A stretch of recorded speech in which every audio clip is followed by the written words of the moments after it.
이제 우리도 검찰 얘기를 해야 되지 않겠습니까? 아, 지금 뭐 검언 유착 사건에 대해서 언론에서 매일 이렇게 저렇게 저는 제가 보기에는 물타기를 하고 있다고 종편까지 생각하는데 그 얘기 물어봐? 예, 얘기들 하는데요. 보면 계속 각자 의견들이 너무 다르고 흐름이 너무 달라요. 유튜브 채널에서 얘기하는 게 다르고 지금 뭐 중앙 매체가 다르고 또 계속해서 이렇게 저렇게 파급 뭐 효과를 노리는 부분이 제가 있다고 보는 부분은 분명히 검찰 있어요. 알바를 보시면 정확하게 이 본질을 알 수 있는데요. 그래서 제가 의원님한테 여쭤보고 싶은 게 이 검언 유착 사건에 이제 이동재 채널A 기자가 서울지방법원에서 기소를 해서 이제 수사를 확실히 하기로 했는데 거기에 왜 한동훈 검사장은 공모 혐의가 공소장에 적시가 안 됐는지 지금 그게 연일 문제잖아요. 기소된 혐의가 뭔지 알아요?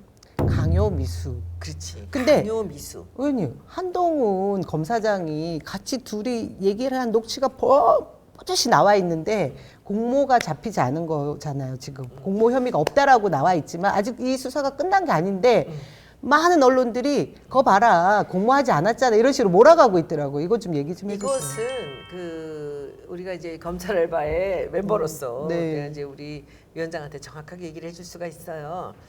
시작도 아직 제대로 하지 못한 거예요. 이제 전화기를 포렌식 하고 있잖아. 그렇지? 그렇다면서요. 그렇다면 지금 이것은 오랜 수사를 하고 나서 기소 여부를 결정하는 거예요. 그때 돼서 한동훈은 공소장 바꿀 수 있죠. 가지도 않잖아. 그러니까. 그렇죠? 지금 한동훈 같은 경우는 그 공모 부분을 적시하지 않은 것은 아직 수사가 제대로 이루어지지 않았기 때문이에요. 그 공모 의혹이 있느냐 없느냐 네. 그 부분이 지금 아직 끝나지 시작도 안 했다니까. 근데 마치 다 봐라 여태까지 검언 유착이라고 주장한 일각의 행태들은 그저 그 헛발질한 거다 이런 식으로 지금 아니야. 언론에서 여기 몰아가는데 부분에서 보면 이제 우리가 설명을 해주시면 그 돼요. 이동재 기자가 한 얘기 중에서 그 제보자한테 했던 것이 녹취로 나오거나 했던 네. 내용 중에 뭐가 나오냐면 검찰에서 들었는데 음, 응? 그리고 검찰에 확인했는데 누구한테? 한동훈 검사장이나 그렇지. 누구가 될 것 같은. 한동훈이라고 우리는 지금 유출을 추측. 할 수 있잖아요. 그리고 또 하나는 이 정황이 보면 강요 미수 혐의야. 무슨 강요? 그러니까 어떤 자백을 해내게 하기 위한 니네가 만들어- 이거 보세요. 이 강요의 내용을 보면 음, 강요 미수야. 미수에 그쳤어. 하려고 했는데 못했어. 뭘 강요했냐면 마지막에 이 이철 대표나가 제보자를 통해서 나는 걔네들하고 어떻게 하지 않겠다라는 얘기를 한단 말이에요. 그러면 여기서 보세요. 그 아직도 마지막 끈을 놓지 않고 그 MBC가 취재한다라는 것이 들통이 나기 전까지 붙잡고 늘어진단 말이에요. 이동재가. 네. 근데 이동재가 제보자한테 붙잡고 늘어지는 그 내용들을 쭉 보면 무슨 내용이 나오느냐 하면은 검찰하고 계속 그 전에 전화 통화를 해. 근데 여기서 보면 봐요. 아주 재밌는 게 있어. 여기 그 3월 10일 날 그 이동재가 이철에게 이 편지를 보내요. 여기 보면 이렇게 나와요. 그 이제 그 제보자에게 했던 얘기 중에서 상당 부분이 해결됐습니다. 이건 뭐냐면 무슨 얘기가 오간 거예요. 우리는 이런 얘기들을 니네가 들어준다면은 이 다음에 이 검토를 하겠다. 이렇게 얘기를 하면 뭐라고 나오냐면 언론을 통해 공론화시키고 수사에 협조하면 수사에 협조하고 생각보다 많이 참작된다는 것입니다. 시간이 얼마 남지 않았으니 선거. 요게 선거. 선거지 총선이지. 네네네네. 이게 3월 10일이에요. 빨리 밀어붙여 하자. 그렇지. 이런 결의를 하는 이 거네. 사람들이 선거를 치러봐서 잘 알지만 네. 선거에서 제일 중요한 이제 얘기들이 나오기 시작한 한 달 전이야.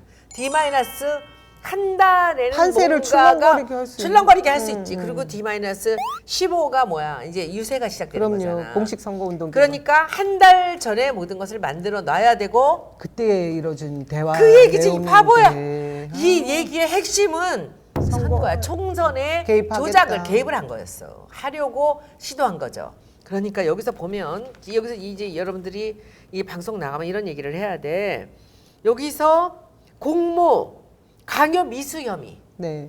강요가 바로 이 10일 날 했던 거야.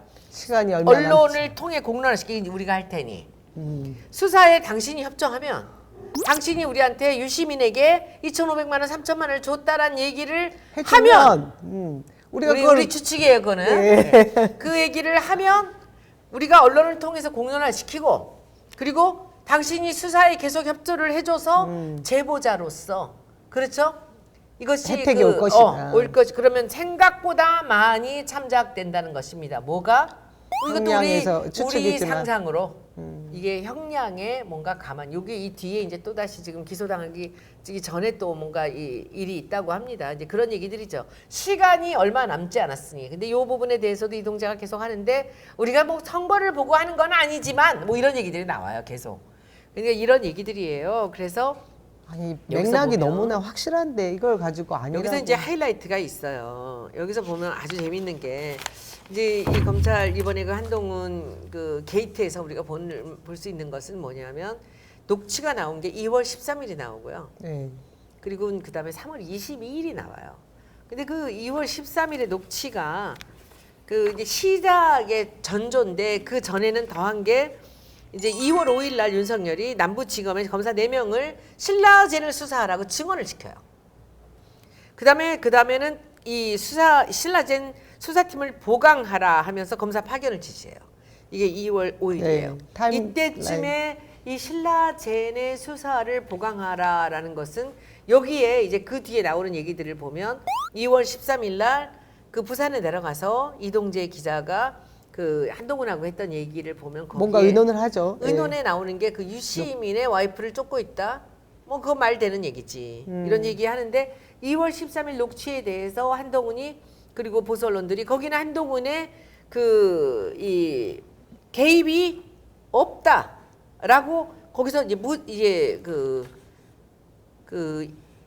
기소를 하지 않았다라고 사람들이 생각하는데 이것은 지금 이동재를 수사한 것에 나온 거고 이제 그 다음에 한동훈의 전화기가 포렌식 나오고 하고. 그리고 한동훈의 그 얘기들이 이제 이것이 이 자료는 MBC에서 이 검언 유착이 여기 안에 채널의 협박 취재의 공모로 한동훈을 의심하는 이유에 대한 것이 아주 정리가 돼서 나온 거죠. 여기 보면 이제 지금 이 윤석열이 2월 5일 날 이 얘기를 하고 2월 13일 날 가서 이 녹음이 나오잖아요. 녹취가 나오잖아요. 그 다음에 쭉 마치 무슨 관심이 없는 척하면서 대답을 안 하고 있었던 그 과정이 있었지만 여기서 이제 이철 씨에게 이제 이동재 기자가 편지를 보내죠. 편지 보내고 두 번째 보내고 세 번째 보내고 네 번째 보내는데 여기서 그 이철 씨가 자기 부인한테 그 편지를 보내요. 편지를 보내는데 뭐라고? 이거는 이동재가 이철한테 보낸 게 아니라 이철이라는 감옥에 있는 신라젠의 회장이 지금 부인한테 보내는 거예요. 우리를 여기 뭐라 그러냐면 3월 7일이야 이게. 강요를 당한 분이죠. 일단. 당한 분이지. 제보자 통해서도 그러니까, 계속 이렇게 오고 있는데 이분이 3월 7일 날 언론은 일체 만나지 마세요. 무조건 당합니다. 부인한테. 그리고 우리 지금 안 만나는 게 좋을 것 같아요. 나도 채널 A 이동재라는 기자가 등기로 4번이나 편지를 보냈는데 무척 기분이 나쁘고 안 좋았어요 라는 얘기를 3월 7일 날 이철 씨가 와이프한테 편지를 보내요. 그리고 나서 자기 딸에게 옥중에서 그리고 딸에게 그 다음 날 지금 총선 대선에서 이용하려고 나를 흔들고 있다. 의혹 이렇게 검찰을 수사하고 괴롭혀서 우리가 넘어가면 우리 누구야? 이철 씨와 부인과 네. 딸이 가족이죠. 넘어가면 없는 사실도 만질 수 있는 게 걱정된다. 검찰이다. 이런 얘기인 네, 거 이 갖추치고. 얘기를 그 이철 씨가 딸한테 편지를 보내고 와이프한테 편지를 보낸 게 3월 8일이에요. 이러다 보니까 이동재가 그 제보자를 통해서 이철 씨는 제보자는 이철 씨하고 같이 얘기를 하는 이철 씨의 얘기를 들어서 제보를 하게 된 이동재한테 전했던 사람이에요. 네. 근데 이 사람이 이철 씨가 나는 관심 없다 안 하겠다라고 이 편지 내용 같이 단호하게 나오니까 3월 10일 날 아침에 이동재가 한동훈 검사장과 카톡으로 보이스톡을 해요. 카톡 전화로. 여러분들 카톡 전화 알아요? 그거 보이스톡으로 왜 해요? 기록이 안 남는다고. 녹음이 하는 안 거 아니에요? 된대. 녹음이 안 된다고. 예. 그래서 상대방한테 녹음이 안 돼서 요즘에 불륜 남녀들이 보이스톡을 한다지. 오. 이 보이스톡에 대한 법률을 제정해야 돼, 인간들아. 그래서 이것 검사가 이렇게 전화를 했다는 거야, 보이스톡으로. 그래서 한동훈 검사장의 핸드폰이 필요해서 지난번에 정진웅 부장검사가 그것을 뺏어서 이 기록들을 들여다보려고 했는데 절대 협조를 안 한 거잖아요. 언니. 그래서 하여튼 3월 10일 날 아침에 이 9일 날 그 이제 이철의 이 애철 대표의 의견이 확실하게 안 하겠다라고 전달되니까 이 이동재 기자가 이제 한동훈하고 전화를 해요. 그게 3월 10일 날 전화를 하고 나서 그 얘기를 자기 후배 백 기자한테 이 구국의 영웅 백 기자 전화기가 털렸기 때문에 이게 모든 게 나온 나온 거죠. 거예요. 예. 백 기자한테 전화를 해. 근데 그 통화 내용이 백 기자한테 털렸어. 그래서 이것은 채널 A 진상 보고서에 나오는 내용인데 여기서 이 목소리 이걸 해야 되는데 변조? 여기서 이제 그 이동재가 이렇게 얘기하는 거야. 기사 안 쓰면 그만인데 위험하기는 못하겠다고 했더니 한동훈이 아 맞나 봐. 그래도 하는 거야. 그래서 내가 왜요? 그랬지. 그랬더니 한동훈이 나는 나대로 어떻게 해볼 테니까 만나만 봐. 만나 봐봐. 내가 수사팀에 말해줄 수도 있고 어디까지 나왔어. 이렇게 말하는 거예요. 이래서 나는 아무것도 못 받았어요. 그러니까 이 부분이 너무나 중요한 지금 이 녹취예요. 이게 백 기자의 휴대폰에서 나왔다고 우리가 생각할 수 있는 녹취인데 이게 채널 A 진상 보고서 28피에 나오는 거예요. 그러니까 그래서 내가 아무것도 못 받았어요. 그랬더니 다시 여기 이제 나중에 이 자료는 신문에 다 나와요. 네네. 일단 그래도 만나보고 나를 팔아먹어라. 그게 공모가 이러는 아니면 거야. 뭘까요? 일단 그래도 만나보고 나를 팔아. 막 이러는 거야. 아, 이 XX 이러면서 욕한 거야. 그러니까 이동재 기자한테 한동훈 검사가 막 욕을 지시하듯이, 하면서 그러니까 압박을 하는 거지. 예. 그래서 그 다음에 이렇게 얘기했다는 거예요. 기사는 안 써도 그만이거든요. 했더니 아니야, 이건 태블릿 PC 같은 거야. 이게 녹취에서 나왔다라는 얘기잖아요. 그 백 기자의 녹취에서. 그러니까 녹취에서 나왔는지 뭐 했는지 하여튼 진상 보고서 채널 A 진상 보고서 28편에 나오는 거예요. 제가 보기에는 이 내용이면 이거는 누가 하는 얘기야? 이동재가 이동재. 자기 후배 같은 기자한테 한 얘기예요. 그러면서 다시 연락해보래. 이건 태블릿 PC 같은 거래. 이렇게 하면서 이제 다시 그러니까 그 다음에 그날 이 전화를 하고 나서 이게 이제 이 전화는 뭐냐면 이동재 기자가 후배 백 기자한테 이 한동훈과의 통화 내용에 대해 설명한 내용이에요. 이렇게 설명했다. 그리고 나서 다시 그 제보자한테 또 전화를 합니다. 문자를 보내요. 3차례. 뭐라고 그러냐면 논의한 부분에 대해 진전된 부분이 있습니다. 전화로는 좀 그렇고 뵙고 얘기하시죠. 전화로는 좀 그렇고 왜? 녹취하니까. 이것은 아니면 만나보고 아니다 싶으면 안 하셔도 됩니다. 이렇게 얘기를 하니까 그 다음에 이철에게 5번째 편지를 보내요. 지인분께서 답신을 보내주셨다면 아까 얘기한 거예요. 이게 당신들이 하던 얘기들을 대강 다 해결을 했다.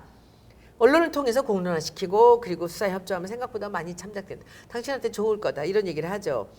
그런데 이제 그러고 나서 이 MBC가 제보를 받습니다. 그리고 나서 이 MBC 취재 기자가 이제 그 제보자를 만나죠. 뭐 이렇게 쭉 가서 이제 이 선거 시간이 얼마 남지 않았단다. 이 선거 이런 얘기 나오고 나서 이제 여기서 3월 19일이 됩니다. 이 사이에 계속 제보자랑 연락을 하는 과정에 그 한동훈 검사와 이동재 기자가 전후로 계속 전화를 하고 있습니까? 어떻게 얘기할까요? 했을 때 이렇게 얘기했겠지. 그러고 나서 다시 그 제보자하고 얘기를 하고 제보자하고 얘기를 하고 나서는 다시 또 전화를 해요. 이렇게 가는 건데 여기서 이 통화 내용의 요지는 이제 3월 20일 날 했던 것은 이철 대표가 범죄 정보 형식으로 대검에 제보를 해라. 그렇게 하면 이철 대표는 내부 제보자가 된다. 그게 기본적으로 검찰과 한 배를 타는 거야. 그 좋은 방향으로 간다. 내가 대검찰청 범죄정보실을 연결시켜 주겠다. 그걸 가지고 우리하고 대화하고 싶다면 확실하게 믿을 만한 대화의 통로를 핵심적으로 연결해 주겠다. 이런 얘기죠. 해결해 줄 수 있다. 그리고 나서 이동재가 이 제보자한테 이제 문자 메시지 보냅니다. 선생님 전화 부탁드립니다. 저도 다 말씀드릴 테니 그래도 아니다 싶으면 안 하시는 거고요. 마지막까지 물고 늘어지는 거죠. 그리고는 이제 그 다음에 3월 22일 날 만나는 겁니다. 거기에다가 이렇게 나오죠. 대표님 결정을 저희가 조정하니까 마지막으로 하나 드릴 말씀이 있어요. 이렇게 된 거 숨기는 거 없이 그동안 녹음해 놓은 거나 아니면 검찰이 어떻게 구체적으로 얘기했는지 그리고 사실 문자 주신 날에 좀 더 자세하게 오간 게 있습니다. 누구하고? 검찰에서. 검찰하고 겠지요. 검찰에서 누구한테 이걸 줘라 뭐 이런 얘기까지도 나왔습니다. 이게 이 위에 있는 내용이에요. 한 번 뵐 수 있을까 싶어서 연락드립니다. 이게 이제 마지막에 그 검찰 측에서 검사가 푸시를 하니까 이 기자가 중간에 이거는 완전 하수인이에요. 그러니까 여기서 그 채널A 회의실에서 3월 22일 날 미팅이 나오는 거예요. 이것이 다시 녹취가 나왔고요. 그리고는 이제 여기서 3월 22일 날 백 기자가 구국의 영웅 백 기자가 MBC하고 접촉하는 것이 몰카에 들켰다라는 것을 자기네가 알고 나서 아무 기사가 아직 안 났는데 채널A에서 반박의 기사가 나와요. 그러면서 이것은 뭐 해서 우리가 이제 이런 거 안 한다 해서 그리고 3월 31일 날 첫 보도가 되는데 이분들이 제보자가 혹시나 MBC에서 이것이 또 어떻게 될지도 모르니까 그 열린민주당의 황희서 후보한테 당시 후보한테 연락을 한 게 3월 28일이에요. 3월 28일 날 처음으로 그 황희석 대표한테 27일인가 28일 그때 온 거예요. 그런데 뭐라 그래? 얘들이 검언 유착이라는 게 권언 유착이라고 한동훈이 계속 대치기를 하는 내용이 뭐냐 하면 권이 누구야? 권이 황희석이래. 아니 일개 후보에 불과했던 사람이고 우리가 알게 된 것은 3월 27, 8일 정도인데 이게 31일 날 나오는데 우리가 뭘 알고 유착을 해요. 그러니까 그렇게 억지스럽게 만들어 가고 있습니다. 그래서 여러분들이 그 지금 이 MBC에서 나온 이 자료 이걸 보세요. 여기 보면 그 이 서초동 M본부 해서 한동훈 검사장 채널의 협박 취재의 공모로 의심받는 이유 이 내용을 인터넷에 보시면은 여기에 MBC 담당 기자가 뭐 일목요연하게 이 내용을 정리를 해놨습니다. 지금 우리는 이렇게 검언 유착이라는 사건을 막 이 속속들이 들여다봐야 되는 이유가 다른 데 있는 게 아니라 이전에도 의원님의 일일 수도 있고 그리고 한명숙 전 총리님의 일이었을 수도 있고 이 검찰이 과잉 검찰권을 행사했던 문제들을 과도하게 이번에 진짜 뿌리 뽑지 않으면 안 되겠다라는 마음 때문에 지금 이렇게까지 상세하게 이 일을 전개하고 있는데 과도하게 조사할 수는 있지만은 억지로 거짓 증인을 만들고 거짓 증거를 그게 만들어내는 문제인 거 것은 이건 죄악이죠. 그러니까 근데 검사, 그게 대한민국 검찰의 검사가. 민낯을 보여준 거나 다름없는 문제잖아 이게. 그리고 총선 전에 총선에 개입하기 위해서 이건 엄청난 권력을 본인들이 무소불위의 권력을 보여준 실체라고 느껴지는데 이거는 뭐 너무 무서운 얘기인데 이것을 애써서 외면하고 있는 이 언론들도 참 문제가 많지만 이 중요한 것은요 제가 보기엔 그래요. 대한민국의 검사가 대한민국을 바로 세우기에 중심에 있는 공무원이지 않습니까? 네네. 그러니까 행정기관이에요. 법무부나 마찬가지로 행정기관이 자기들이 거짓 증거를 조작하고 증인을 조작해서 죄가 없는 사람을 죄인으로 만들었던 이 검사의 문제를 얘기하고 있는 거예요. 지금 뭐 누가 힘이 있고 검찰이 어떻고 윤석열이 어떻고 한동훈이 어떻고가 아닙니다. 이번에 검언 유착에서는 그 감옥에 있는 신라전의 전 대표에게 이들의 그 통장을 들어봤더니 2,500만 원인가 어디다 썼는지 모를 돈이 나왔다는 거. 이것을 유시민이라고 얘기를 해라라는 얘기 아닙니까? 총선을 좀 판을 흔들고 싶은 그렇지. 판을 흔드는 게 아니라 이 민주당이 이길지도 모른다라는 우려 때문에 이 사람들이 그 추측 총선의 판에 개입하겠다. 한 달 정도에는 이것을 터뜨려서 민주당을 아작을 내겠다라는 생각으로 한 것이라고 우리는 그렇게 추측을 하는 것이고요. 그리고 여기서 이제 마무리로 보면 유시민 작가께서 그렇게 얘기를 했잖아요. 이런 일이 있었지만 진실은 결국 드러나지 않을 거다라고 이렇게 얘기를 했지만 저는 그렇게 생각하지 않아요. 그때 시절이 아닙니다. 지금은 이 작가님. 그리고 여기서 보면 이 정황은 이 공모 관계가 있다라는 정황이 드러나고 있잖아요. 물론 직접적인 증거는 없어요. 한동훈이 어떻게 했다라는 직접적인 증거는 없지만 정황 증거가 너무 아주 명약관하게 떠오르고 있다는 거죠. 그래서 저는 충분히 이것은 여러분들이 관심을 갖고 국민들이 해주셔야 되는 일이고요. 그리고 이 검찰에서 확인했는데 네. 검찰에서 들었어요라는 이동재의 모든 얘기들이 그 검찰 발이 어딘가 이제 이 한동훈의 전화기가 들어왔고요. 그리고 이제 포렌식이 진행된다면 지금은 한동훈이 그냥 이 공소장에서 적시할 만한 내용이 수사가 아직 되지 않았다는 거예요. 그걸 끊고 가는 게 아니라는 거죠. 우리나라 지금 지금 상황이 검찰이 그리고 장관이 법무장관이 전 이렇게 간다고 생각하지 않고요. 그 밀접한 공범 관계 이미 너무나 적나라하게 드러나고 있는데도 불구하고 한동훈이 그 알량한 법률적 노하우를 중심으로 지금 이렇게 저렇게 장난을 치고 있는 거죠. 악용하고 있는 거죠. 이제 그렇게 보면 되고 그리고 어제도 또 어제 그제인가요? 이 내용이 딱 나와서 이동재만 기소되고 자기는 이제 그 공모 의혹이 적시되지 않았다는 내용을 보면서 한동훈이 또 떠들잖아요. 요새 이 입장문 발표하면 언론에서 다 받아 써주고 공모자 없다. 권한 유착이다. 이런 권경의 변호사와 그 진중권 네. 그리고 이제 여기에 또 합류를 하니 한동훈 검사가 지금 자기 목소리를 내면서 계속 얘기를 하고 있잖아요. 이것을 저는 우리 또 유시민 이사장께서 이 네이밍을 하셨죠. 백색 소음이다.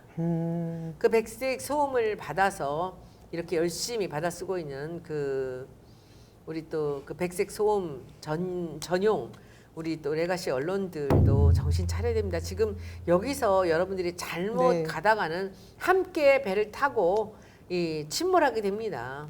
여기서 조심하셔야 되고요. 그리고 우리 이 남영희 지역 위원장이 이제 어디 방송 나가고 하면서 이 내용을 정확히 알아야 돼요. 네네. 한동훈이 지금 이 공모로 들어가지 않은 것은 아직 조사가 되지 않았기 때문이에요. 수사가 되지 않았기 때문이고 그래서 걱정하지 말고 저는 진실은 드러날 거라고 봅니다. 두 눈 부릅뜨고 여러분들하고 같이 가야죠. 예.